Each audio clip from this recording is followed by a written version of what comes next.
Introduction to Business, Chapter 7, Business Ownership. This chapter is going to go through some of the different types of business formats that companies can use, whether it be a sole proprietorship, partnership, or corporation, to figure out which way would be the best model for them to be able to pursue their mission. The forms of business ownership are sole proprietorship, general partnership, franchise, which is not exactly a form of business ownership, but it is a way that you can go into business. We talked about it briefly in a previous chapter when we talked about licenses. Limited partnerships and limited liability partnerships, limited liability companies, S corporations and C corporations. We'll also talk about B corporations, but those are fairly uncommon. Every type of business that you're going to be looking at has its own set of risks, rewards, costs, and benefits, and it's the same thing depending on whatever format of business you wish to pursue. There are advantages and disadvantages to being a sole proprietorship, partnership, or a corporation, which are the three core types. And whichever type fits the purpose of whatever the company is trying to achieve is the one that the managers and supervisors and owners should choose. Things to consider when you're looking at the type of organization you should set up for your company. How much does it cost? Is there going to be a lot of legal work involved? Is there going to be a lot of investment? How do you get access to that investment? How much control and how much responsibility do you want? If you want to run the thing entirely by yourself, then that would be a sole proprietorship. If you want less responsibility or shared responsibility, then you would pursue a different format. Same thing with the sharing of the profits if you're a sole proprietor. As we'll talk about, a sole proprietor is a person who alone owns the business. They will be able to keep all of the profits that come in. Taxation does come into it. Typically, sole proprietorships are cheaper, as are partnerships and S corporations. But corporations, while they tend to be more profitable overall and definitely bring in a lot more revenue and have more access to investment, they get taxed twice, which we'll explain in a minute. How much entrepreneurial ability do you have? If you're going to be running a business by yourself, you're going to have to know how to do a whole lot of things on your own. You're going to have to be the customer service, the accountant, the purchaser, the manufacturer, or the cook, or whatever it may be. Everybody will come to you, and you'll be the one that has to make all of the decisions and have the talent to be able to do all of those things that are necessary. Risk tolerance comes into play. When you go into a sole proprietorship, it's your own business and the investment that you're making is your own. And you could be liable as well personally for some of the things that the company may end up owing as an obligation, either through a contractual obligation, a loan, or some type of liability that comes through legal issues. Financing is something to consider. If you have a publicly traded corporation, you have access to a lot more money because a lot of people can become owners and start contributing their money to the organization. If you're a sole proprietorship, you will only have your own money or maybe the money that you can borrow from friends or banks. Partnerships are somewhere in between. You do get a little bit better financing because you are going to be teaming up with other people who can also bring in their own financing. Continuity and transferability are something to consider as well. A sole proprietorship is only going to last for the life of the owner or as long as the owner wants to run it. A partnership will only last as long as the partners stay in business together. However, a corporation, because of its nature, which we'll discuss in a few more slides, has the potential to last forever. As long as it continues to make a profit, it can keep moving on well after the original owners have died. So let's take a look at sole proprietorships. This is a person that runs a business. They are the only owner. There's no difference between the owner and the business. So even if you create a company and you have a bank account, if you owe money, you can't just say, well, the bank account doesn't have anything in there for the business. It doesn't matter. Your creditors will go after you personally because you are the business. There's no distinction between the two. You also get all of the profits. You also make all of the decisions. That's good things to that, and there are bad things to that. If you make all of the money and you make all of the profits, that's great, but you also incur all of the losses on your own. It is by far the simplest and most common way for a business to be set up, and the vast majority of businesses in the United States are actually sole proprietorships. You don't hear about them quite as frequently because they're typically very small businesses and they're not going to be ranked in the Fortune 500, for example, but people can make a good living, and it is a very common way of going into business. There isn't a whole lot of government regulation, unlike corporations, which are sometimes heavily regulated by the federal government as well as the state in which it is incorporated. You also have a lot of tax issues with corporations that you don't necessarily have with sole proprietorships. The advantages of a sole proprietorship is that they are easy and inexpensive to form. Basically, you just have to go to the local town or city where you live and pay a filing fee of maybe 30, 50, or $100, depending on where you are.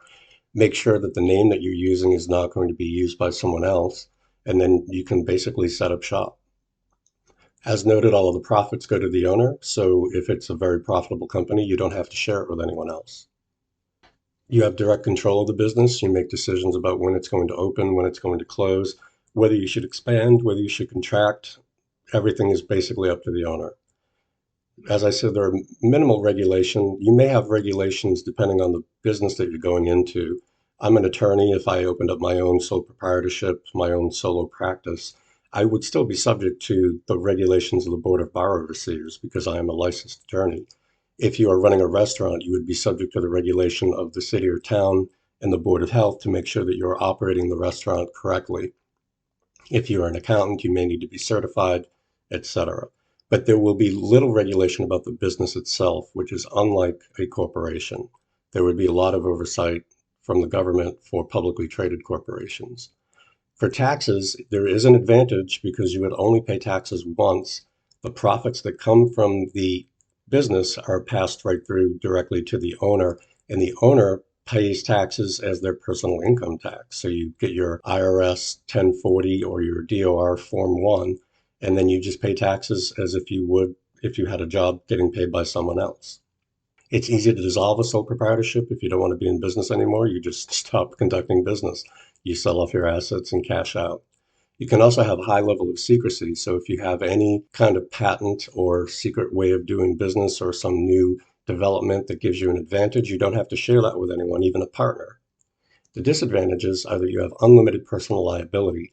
Because there is no distinction between the sole proprietor and the owner, there is no distinction on a legal basis either between the business and the owner. So if somebody walks into your store, falls down and breaks their leg, as we talked about in Chapter 5, there could be a negligence claim against you. You would be personally liable for that. You cannot limit the loss to the assets of the company.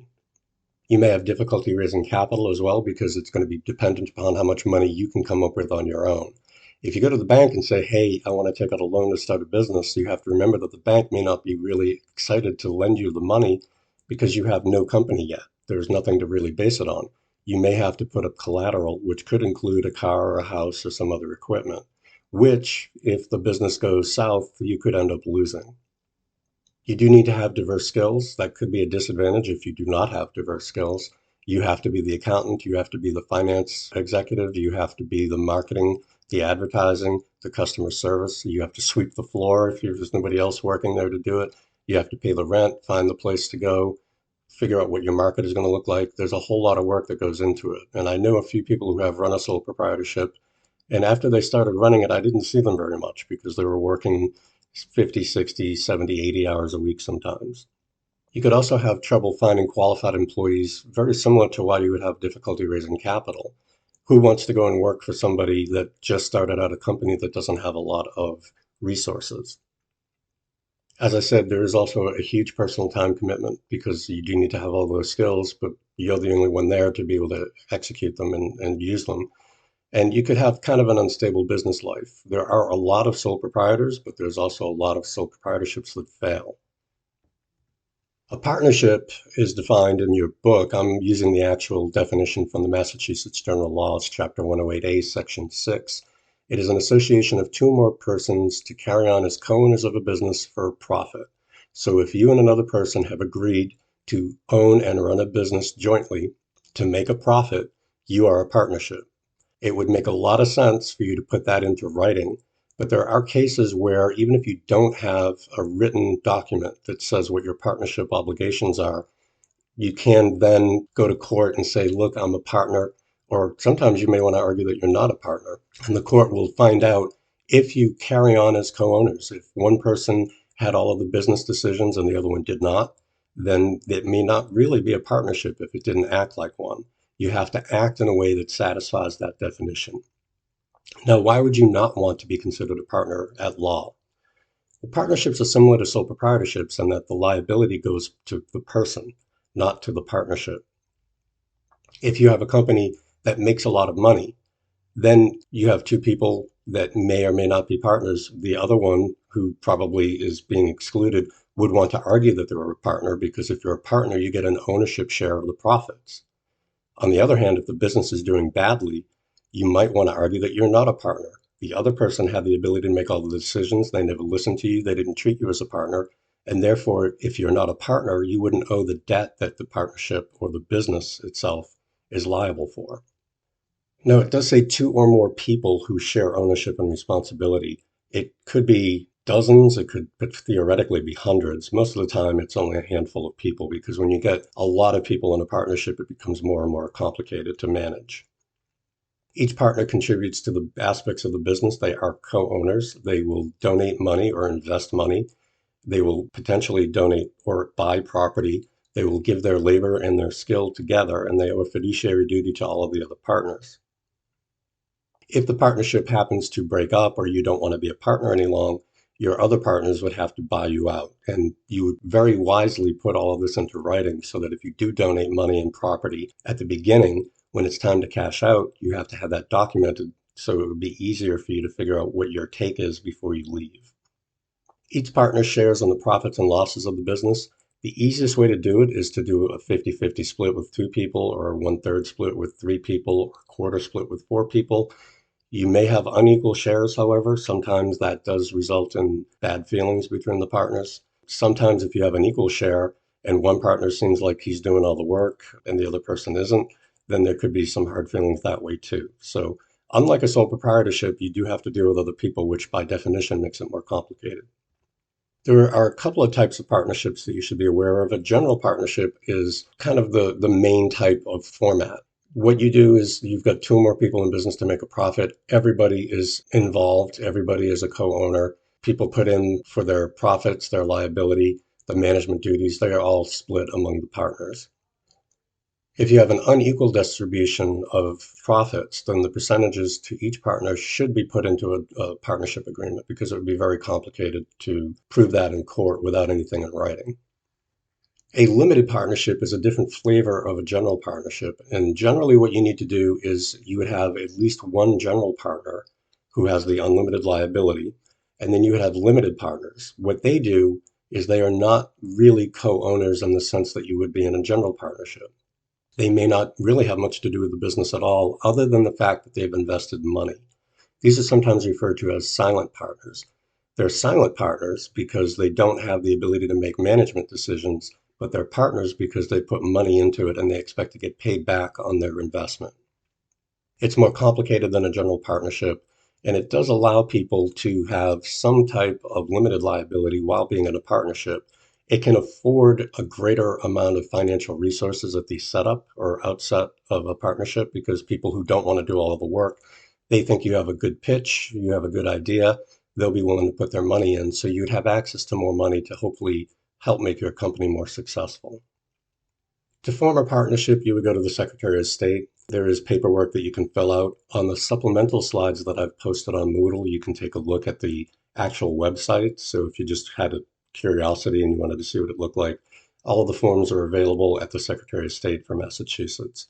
You want to create a business name. Usually you take the last names of the people, alphabetical order or otherwise, Johnson & Johnson or whatever it may be, and then you create your business name. And you might want to license that name to get the trademark so it's preserved under the U.S. Patent and Trade Office, as discussed in Chapter 5. That way, if there's any other company that has the same name, you wouldn't have to worry about your customers being confused. For partnership taxes, it's very similar to a sole proprietorship. There is only one tax that's going to be paid, and it is you as a partner personally. When you get your partnership profits, they go through to you, and then you pay taxes on your income tax form, just like any other person who is working for another party. The difference is, for a partnership, you do have to register with the IRS, the Internal Revenue Service, the federal government agency that collects taxes, and with the Department of Revenue, the Massachusetts counterpart to the IRS. You would also get a tax ID number. It's very similar to a Social Security number. While the partnership itself does not have to pay taxes, you do have to file information with the IRS and DOR so that they know how much money this company has been making, so that when you file your personal taxes, they'll be able to check against that to find out if you're telling the truth. So your taxes, let's say you got a 50-50 split with someone, you made $100,000 profit, I make 50,000, the other person makes 50,000. I will pay the IRS and DOR my taxes on the $50,000. The other partner will do the same. The IRS and DOR, both of those agencies, would get a filing that says that the partnership made $100,000, but the partnership itself won't pay any money. They will just look at that and find out how much each person who is a partner in the organization received. The advantages of partnerships, similar to a sole proprietorship, they're relatively easy and inexpensive to form. They're more complicated, obviously, because you have more than one person, and you will probably want to have a partnership agreement. You would have shared financial commitment among partners, so you'll have more access to resources. You'll have more talent, more complementary skills. There's different expertise. Maybe one person is really good at math, the other person's really good at advertising and sales. One person's really good at the technical side of it. Those three people get together, you can create a partnership that would be better than any of them going out individually. While there's a little bit of regulation because you do have to file taxes with the IRS, or at least the tax filing, if not taxes themselves, with the IRS and the DOR, it's less complicated in terms of regulation than corporations are. The disadvantages are that there's this thing called joint and several liability. That means several meaning many people. You are jointly liable together as a group, and you are individually liable as individuals. So if you have a partnership that owes $100,000 to creditors, what joint and individual liability means is that all of the partners are jointly liable for that $100,000, but each partner is also individually liable for the full amount. If you were in a partnership with one other person and you owed me $100,000, I could get $100,000 from one of you, I could get $100,000 from the other, or I could get $50,000 from each. I can't get $100,000 from both of you. That would be what's called unjust enrichment. The reason is they don't want you to be able to just keep pointing fingers at somebody else and say, well, yeah, we owe you the money, but my share is only $50,000. Go talk to the other person. And then I got to go talk to the other person, and then they send me to some other person. This makes it much simpler for creditors. You are both fully liable for the full amount, and you are individually liable for the full amount. You are both jointly liable for the full amount, and you are individually liable for the full amount. There can be disagreements among partners. People are people. Sometimes they don't like each other after a while. Sometimes there are disagreements or misunderstandings. That can create some strife and make it difficult to operate. The profits are also shared, and as we said, it's easiest if they're equal shares, but sometimes they may not be. Sometimes one partner may feel like they're working harder than the other and they should get a bigger share. It can cause some strife. If a partner wants to leave and be replaced by another partner, you have to start up a whole new partnership agreement, because if the partner is between person A and person B wants to back out and get bought out by person C, you have to make a new partnership agreement between A and C. It also may be difficult to get out of a partnership because the number of people willing to buy into it would be limited. If I'm a partner with another person, A and B are partners, A wants to leave or B wants to leave, who wants to go in there if they already don't know who A and B are? You're going to have a personal relationship, a business relationship. It can be difficult to find people that are willing to put up their own capital to go and take that liability on with someone that they're not familiar with. Or even if they are familiar with them, they may not want to be in partnership with them. Corporations are very different than any other form of business, and that is because a corporation is a legal entity. It is given kind of like a quasi personhood. It's not an actual person in flesh and blood, but it is by law a paper person. It is an entity that can operate on its own with its owners managing it. And the assets and liabilities are considered separate and distinct from the owners. So, like in a sole proprietorship and a partnership, where the liability is either 100% on a sole proprietorship or joint and severally liable for a partnership, a corporation is an entity unto itself, and therefore its liabilities are its own. The owners have an investment in a corporation. Their liability is the amount of their investment. So if a corporation runs into trouble and owes a lot of money, the owners are not personally liable. They are only liable for the amount that they have invested. Typically in a corporation, the amount of your investment is the amount that you spent to buy a share of stock.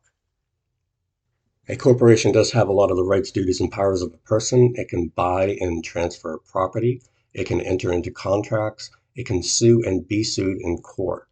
It's not exactly like a person because you can't draft it and put it in the military to go to fight a war. You can't put it in jail. But the people who run the corporation could be personally liable if they are committing some type of criminal act.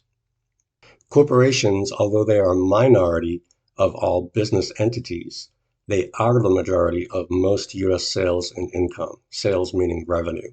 The reason is because they are designed in such a way that you can get investment from hundreds, thousands, or even millions of people. You have access to a lot more startup money. And because you can get that economy of scale and become quite large, you may be able to make a lot more money than a smaller business. When you buy a share of a corporation, you receive a stock certificate. This is basically something that says that you own the company or your share of the company. The number of shares is flexible. It could be 100, it could be 10, it could be 5 million. It depends on what the management of the company decides. Stock can be gifted or inherited to other people.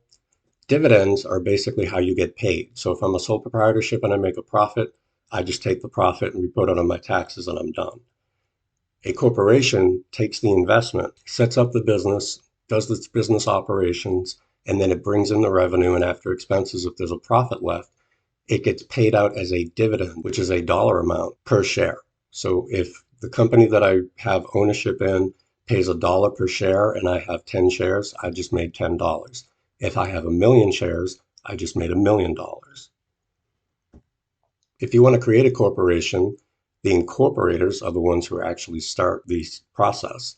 You go through the state procedure, you go to the Secretary of State, they have a corporations division. Again, if you look at the supplemental slides that I put on Moodle, there will be a link there to get the information that you would need if you wanted to file and set up a corporation. The incorporators file legal articles of incorporation within the state. The state then issues a corporate charter. And then once that's granted, the owners, probably the incorporators are the same people at this point, they establish the bylaws, which is kind of like if there was a political system, it would be like a constitution. And they would elect a board of directors to run the company. While the federal government does have some oversight of corporations, specifically for publicly traded corporations, that is regulated by the Securities and Exchange Commission or the SEC. It is the states that set the corporations up. Every state has a Secretary of State, and if you want to create a corporation, you don't go to the federal government, you go to the state government. In Massachusetts, we have a state law, and the Secretary of State enforces it. The book didn't really get into this, but I did want to point out that there are different types of corporations. If you are set up in Massachusetts and you operate in Massachusetts, you are a domestic corporation. If you are set up in New York under the state laws of New York and become a member of Massachusetts or you do business in Massachusetts, you have to register with the Massachusetts Secretary of State and you are known as a foreign corporation. It can be kind of confusing because we're not talking about another country, we're talking about another jurisdiction. So any state that a person gets an incorporation, a corporate charter from, if you operate in another state, you are a foreign corporation and you need to register in that state. So if you want to operate in all 50 states, you have to go to all 50 Secretary of States and register as a foreign corporation in 49 of them. You would be a domestic corporation in the state in which you were originally chartered. An alien corporation is what you would think would be a foreign corporation. It's another country. So if there's a Canadian company that wants to do business in Massachusetts, they're not domestic because they're not from Massachusetts. They're not foreign because they're not from another state. They are alien because they're from another country. You can have a private corporation. This is often called a privately traded or closely held corporation. It's owned by only a few people. Typically, if you want to have the limited liability and the structure of a corporation for your family business, you could open your own corporation and then you could restrict the stock to just family members. The stock is not sold to the public. Private companies also don't have to disclose information to the Securities and Exchange Commission. Companies that are publicly traded, they have to do an initial public offering by following the rules of the Securities and Exchange Commission. When you think about corporations, typically you're thinking about publicly traded companies that have already done an IPO. Walmart, Apple, Microsoft, McDonald's, all of these big corporations, they are publicly traded. The interesting thing about publicly traded corporations is they have to put into writing and file reports about how much money they made, how well they're doing, how many people they've hired, how many people they've laid off. They have to make all of that information available because people in the public can review it and decide whether they want to buy it. If you're a private corporation or a closely held corporation, you're not selling your stock on the market. So you don't have to worry about telling the government or telling any prospective owners what the company is doing. It's a little bit of a trade-off. If you want to sell your stocks to a whole bunch of people, you need to be a publicly traded company, but you need to also know that you will be publicly releasing information about the inner workings of your company, how much money you're making, how well you're doing. You may have heard complaints of insider trading. If you work for a corporation, every quarter you have to file information with the Securities and Exchange Commission. And if you had a good quarter, the stock price might go up. If you had a bad quarter, stock price might go down. If you know about that information before the rest of the general public does, you have to not sell your shares and you can't tell anyone about it until the whole world knows about it. The reason is if I own stock in a company, but I don't work for the corporation itself, I have every right as an owner to find that information out in a timely fashion with everybody else. Just because you work for a company that I own a piece of doesn't mean that you can take information and dump your stock if you know that the stock price is going to drop and leave me holding the bag. People can go to jail for insider trading. Martha Stewart famously did so. The number of people who actually go to jail, though, is probably far fewer than it should be. A public corporation is similar to a publicly traded corporation. There are two types of public corporations. Quasi-public, if you think about the public broadcasting system, PBS, if you'll watch them, sometimes they'll say this has been a production of the Public Broadcasting Corporation. It is a public corporation, but it is not designed to make a profit. It is quasi-public because it is owned by the government. They just chose to have a corporate structure and allow other people to buy in. They could also be a nonprofit corporation that's for the public good. They focus on providing service rather than making a profit, but they are not owned by the government. This would be your NGO or a non-governmental organization. The corporation elects a board of directors. So once you get incorporated and you have your original owners, they elect a board of directors. The board of directors are elected by the shareholders or the stockholders. And they're the ones who go out and hire a CEO, the chief executive officer, the CFO. They hire all the management. And then the management is the people that actually run the company. They are responsible to go back to the board of directors. If you've ever seen the show Succession on HBO, if any of you have it streaming, it's not a bad show. And it is based on this older man who's running a company. He's the CEO, and he has to constantly try to manipulate the board to make sure he can get what he wants. Corporations typically issue at least two types of stocks. There's a whole lot of other types of stock, but there's two main types. There's preferred stock, which you only get paid profits before the other shareholders do. But common stock, as the name suggests, is far more common. You have voting rights in a corporation. So every year you have a right to vote on the board. You can vote new people onto the board. You can make a motion before the board to fire the CEO if you think they're mismanaging the company. You can vote by proxy. You can tell someone else, here's my vote, and let them vote for you. That way you can get a whole block of people together so that you can get a majority and basically run the company. You have the preemptive rights, meaning that you can go in and buy stocks before the company issues more. If I have 1,000 shares of a company that issued 100,000 stocks, I have 1/100th of a share of the company. If the company wants to get more investment and they issue another 100,000 shares of stock, I still only own 1,000 shares, and therefore I own 1/200th. What a preemptive right is if they're going to release more stocks, I have the right to buy more stock first so that I can maintain my ownership share. Preferred stockholders, while they get paid profits first, they don't get the right to vote. So it's a bit of a trade-off. The three types of corporations, C corporation, S corporations, and B corporations. As I said before, they can either be closely held, which are private, or they can be publicly traded. A C corporation, there's really no reason why it's called a C corporation. They just, because the S corporation is based on subchapter S of the IRS code, somebody just decided it would be a good idea to call these C corporations. This is basically your generic type of corporation. They're independent legal entities. They're owned by shareholders. They're more complex than other structures because they have more administrative fees. They have more complicated tax and legal requirements.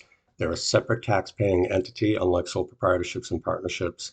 And because the income that is paid as dividends end up getting taxed again, you see that the corporations pay taxes twice. On the supplemental slides that I put up on Moodle, you can see what that means. The corporation has to pay a tax on the profits the corporation makes, and then whatever's left over when it goes out to the shareholders as dividends, that's income for the shareholders, and that money gets taxed again.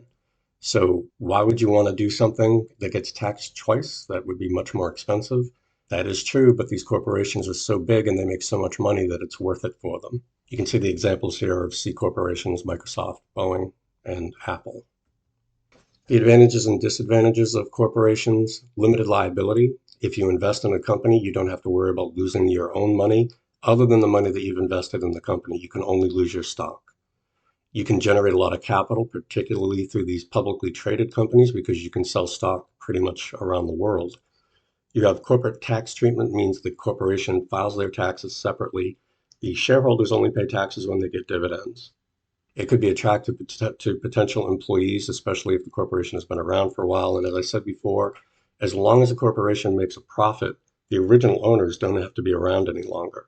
The owners are whoever owns the stock. And because they can be transferred relatively easily in a publicly traded company, as long as it makes a profit, it can continue to stay around. The disadvantages are that it can cost a lot of money and it's very time consuming to start. So you can go and get stuff online and get how to make a corporation or corporation for dummies or whatever it may be. But it's always advisable to have an accountant and an attorney involved, which adds up in terms of money. There is that double taxation. The company pays taxes on its profit, and then the individual shareholders pay taxes when they get their dividends.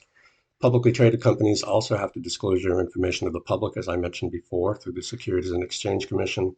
And there's a lot of paperwork. You have to file with the Secretary of State, you have to file the taxes, you have to file a lot of disclosure statements. An S corporation is a corporation, but it is under subchapter S and it has special tax treatment. It can have up to 100 shareholders. If you are a domestic corporation, you can avoid the double taxation by electing to be treated as an S corporation.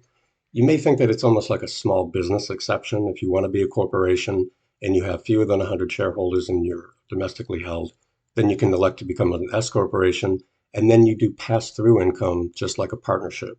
Pass-through taxation means that the income flows directly from the corporation to the owners by means of how many shares they own, and then you report that as personal income. So the businesses is not taxed. The shareholders are taxed when they get the profits through the dividend issue. It may sound like it's for small businesses, but as you can see here on the next slide, the Boston Bruins are actually an S corporation. It's a family-owned corporation. I do not believe it's publicly traded, but they are. This is the filing that they actually have at the Massachusetts Secretary of State's office. So that's a multi-million entity, probably worth well over $1 billion, I would think, by this point. But they still don't pay double taxation because they do qualify. There may be a lot of outstanding shares, but as long as they have fewer than 100 shareholders, it's still considered to be an S corporation. The advantages and disadvantages of the S corp: obviously the taxes are a benefit. If you have business expense tax credits, you can take the shareholder employees' expenses and write it off as an expense fairly easily. It does have an independent life because it is a corporation, so it is separate from the shareholders. The disadvantages is that it's stricter, like any corporation. It does require a director in shareholder meetings. It has to do all of the bylaws. It does have shareholder compensation requirements. They don't want you to make it, a shell corporation just so that you can do some work and not have to worry about getting sued. You have to get reasonable compensation. Some people who try to defraud other people, they set up these corporations to get the protection of the limited liability, but there's really no money going in or out. So in order to make sure that it's a legitimate corporation and people aren't just scamming people to avoid liability, there has to be money coming in and you have to receive reasonable compensation from the S corporation. A benefit or B corporation is another type of corporation that is allowed in about 30 states, including Massachusetts. It's basically this NGO type of corporation that's for public benefit. There are some transparency requirements, so you have to publish your benefit reports, talk about what you're doing, why you're doing it. They're different from C corporations because they're not there to make a profit necessarily, but they're not that different in taxation. You can elect to be taxed as a C corp or as an S corp.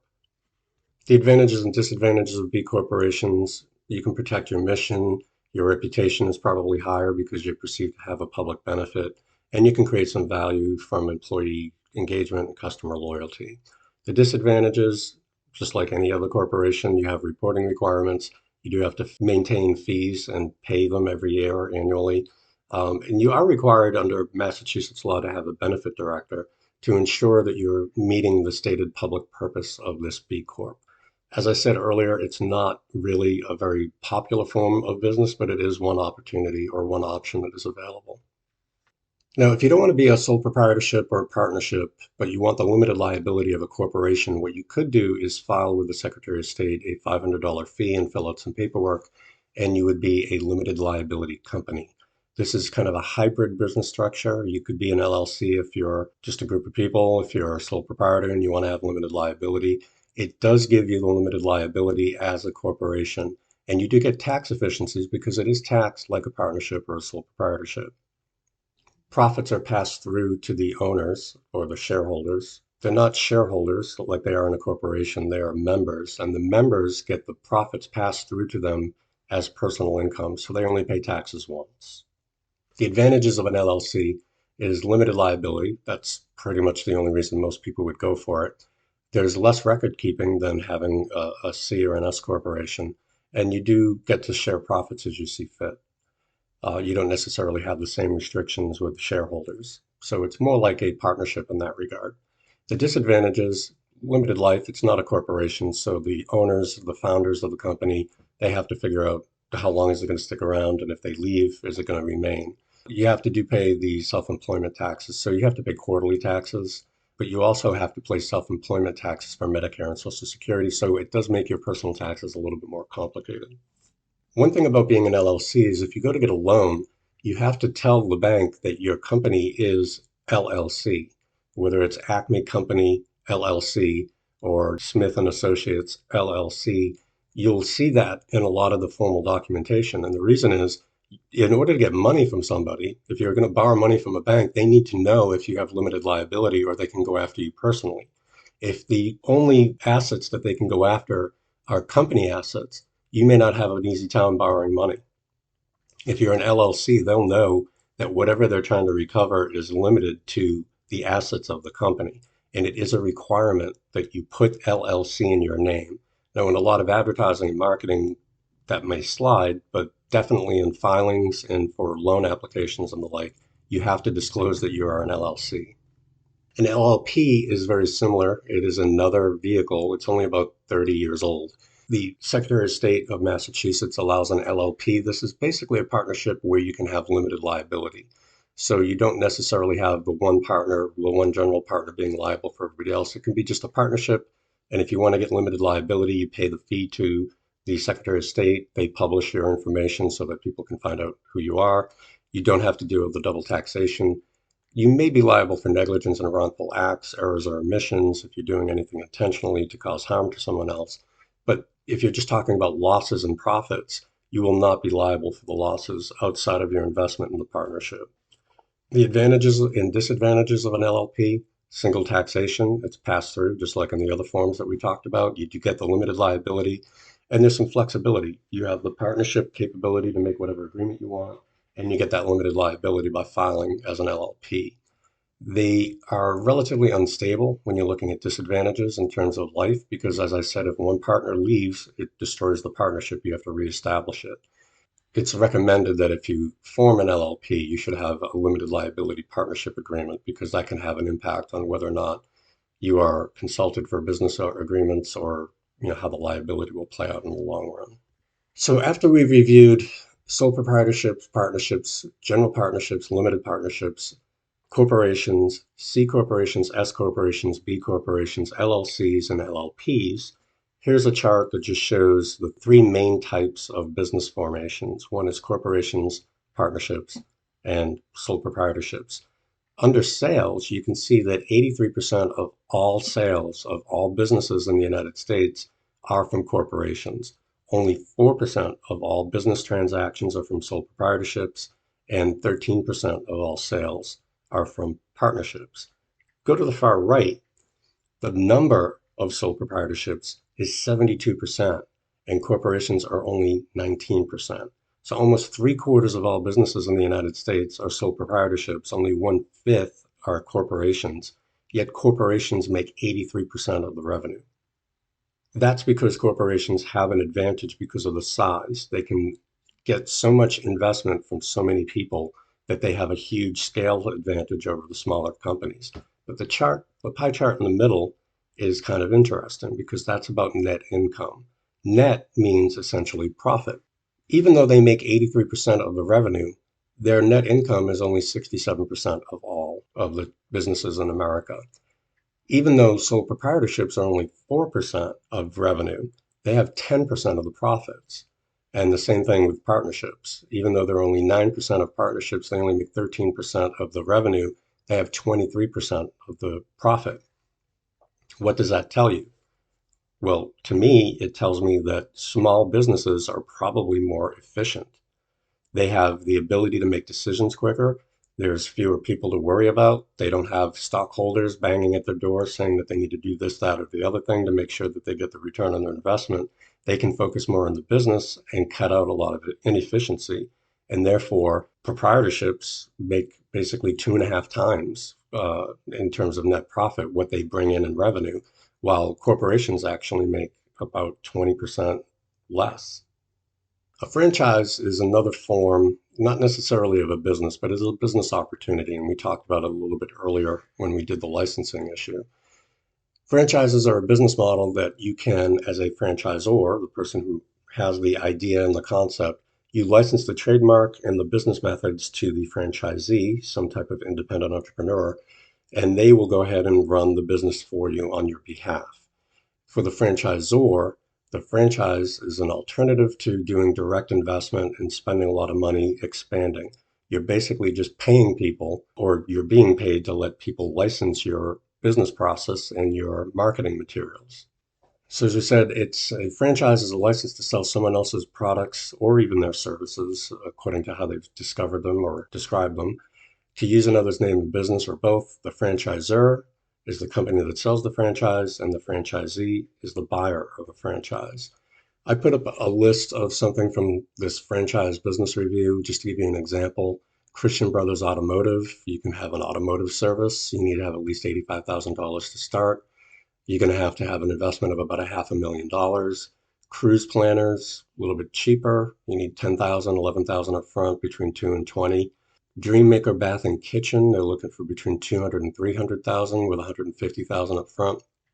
So there's these websites where you can go and find business opportunities. I'm not endorsing anything here. I just wanted you to take a look at the types of things that may be available for people that are willing to go into business in a franchise model. The next slide here under the franchise times, it ranks the best franchises. McDonald's comes in at number one because they have so many sales.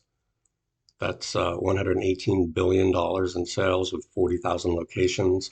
7-Eleven, KFC, Burger King. A lot of these are food, if you'll notice, Domino's, etc. So there's a lot of different types. Some of these are very expensive to set up. To become McDonald's franchisee, you'd have to spend an awful lot of money to get the thing set up. But I did put up a video about Hamburger University to show you how the McDonald's Corporation trains their franchisees how to run the business so that they can do a better job. The advantages of a franchise, there's less risk for both parties. There's less risk for the franchisor because they're not the ones doing the direct investment to expand. There's less risk for the franchisee because you have a proven business model and you're less likely to fail. You have name brand recognition. People already know about it. You don't have to go out and build the brand. You have access to expertise and ongoing support, like McDonald's University, for example. They can teach you how to make French fries and run the business. You have somewhat a level of autonomy. You do have to follow all the rules, but you basically run the business locally on your own. It does have a proven business model, and there may be centralized buying power so that you can get access to cheaper products because the franchisor is the one that's got the ability to buy massive amounts of material, and they can use their purchasing power to pass along those savings to the franchisees. The disadvantages is it can be kind of expensive. You're not going to be making as much money as you would in your own company. You do have to abide by these franchise agreements, and it's going to cost you a certain amount of money every month to maintain that franchise.